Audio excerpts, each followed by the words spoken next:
and welcome to A Theory of Everything. I'm Luis Razo, the director of ASEM and host of this channel. Today, we're going to analyze the alleged communism of Pope Francis. What brings us up is the Pope's newest encyclical, Fratelli Tutti, which has been widely criticized in Europe and especially in the United States as confirmation of the Pope's supposed anti-capitalist Latin American background in liberation theology. Is there any truth to these accusations?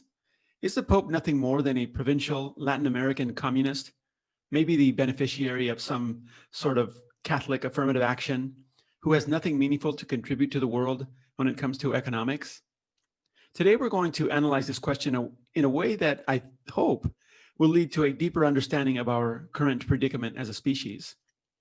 Brace yourself, because what's coming is likely to be shocking, but it will be so immediately and incontrovertibly true that it may change the way you think about Western civilization. If there has ever been or will ever be a moment for you to test the sincerity of your commitment to dispassionate dialogue in good faith using logic and evidence, this will be it. Contrary to the popular misconception, Pope Francis is not a communist, and neither is the church he represents. In fact, this Pope, like every Pope, is a classical libertarian in the truest and most non-contradictory sense of the term. Anybody who takes the time to read the official documents of the most successful entrepreneurial enterprise in the history of the world, which, by the way, employs anywhere from 1 to 4 million people, will see that the Pope's anti-communist and pro-capitalist position is a well-established matter of Catholic orthodoxy.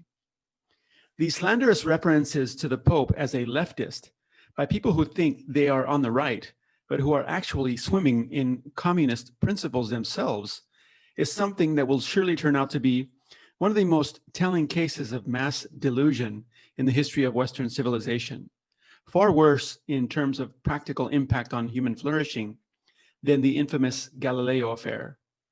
Not only is there a widespread lack of awareness regarding the staunchly anti-socialist and pro-capitalist underpinnings of Catholicism, there's something much worse going on here. In fact, when people refer to Pope Francis as a leftist, we're usually dealing with a classic case of the pot calling the kettle black, meaning that the real leftists are those hurling the accusations. Before I continue, let's clarify what I mean by a leftist. Leftists typically push for a coercive egalitarianism through larger and more centralized government, higher obligatory taxes, restrictions on fair trade, restrictions on free trade, restrictions on competition, wealth redistribution, etc. In what remains, I'm going to argue that much of the social upheaval and confusion that the West is going through today is a natural outcome of the leftist ideas that emerged from Northern Europe in the wake of the Protestant Reformation. You'll recognize the names of the key intellectual culprits, John Locke and Adam Smith, and you'll also recognize their ill-conceived ideas. The first of these is John Locke's idea that humans are born equal as infinitely malleable blank slates that can be engineered according to will. Steven Pinker, the Harvard evolutionary psychologist, carries out a compelling and semi-definitive takedown of Locke's idea in his book, The Blank Slate, The Modern Denial of Human Nature. However, you'll find a still more definitive takedown of this egalitarian error in a previous video where I demonstrate how the idea violates the fundamental physical principle of time symmetry that was first highlighted by the fascinating work of Israeli physicist Yakir Aharonov. There's nothing inherently wrong with trying to engineer a better society, of course. The problem comes when we have no regard for natural law and for the physics that underpins it. When we stray from that physics, nature invariably steps in to say that what we want and what we're going to get are two different things. As a prime example, take the lofty aspirations of the civil rights movement and compare those aspirations to the rioting and the Marxist cancel culture that's taking over the US today, despite some of the most sweeping and successful advances in human rights that the world has ever seen. As incorrect as Locke's idea of an infinitely malleable human nature is, there's a still more pernicious idea that's wreaking havoc on Western civilization. It's Adam Smith's objective theory of value, which is the idea that I can produce something of intrinsic worth independent of what another person is willing to pay for it. That's why it's called objective. In contrast, the subjective theory of value holds that an object's worth is derived from what a buyer is willing to pay, not in anything objective within the thing itself. The subjective theory of value emerged from the Judeo-Catholic thinkers of the 16th century school of Salamanca. If Adam Smith would have studied these men before expounding his economic theories, Karl Marx may not have taken the objective theory of value to formulate his ideas of class conflict, which went on to cause so many millions of deaths and continues to do so much harm today. We've now arrived to the heart of what I want to say. This distinction between objective and subjective value is absolutely vital, in my view, because of its implications for political philosophy. Few people today stop to realize that democracy, as it is practiced today, is built on the false communist egalitarian notion of objective value.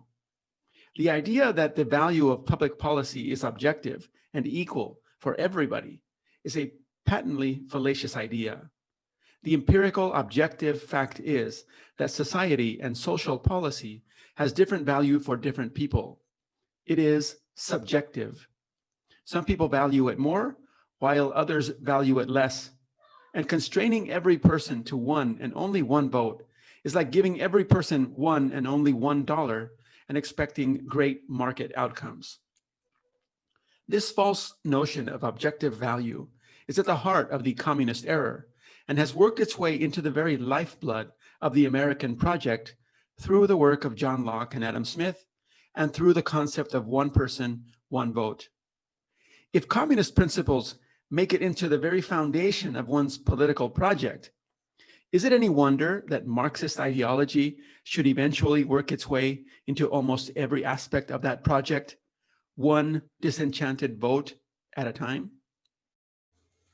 For the reasons I've just explained and more, I would ask people who accuse the Pope of being a leftist to consider the communist egalitarian ground from which you are hurling such accusations.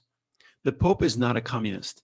His objections to the current form of capitalism practiced in the world are ultimately objections to the non-competitive communist base on which the world is operating, where a capitalist who gives everything is equal to a capitalist who gives nothing, which by any measure of logic is absurd, not to mention inefficient and vulnerable to Marxist or fascist takeover.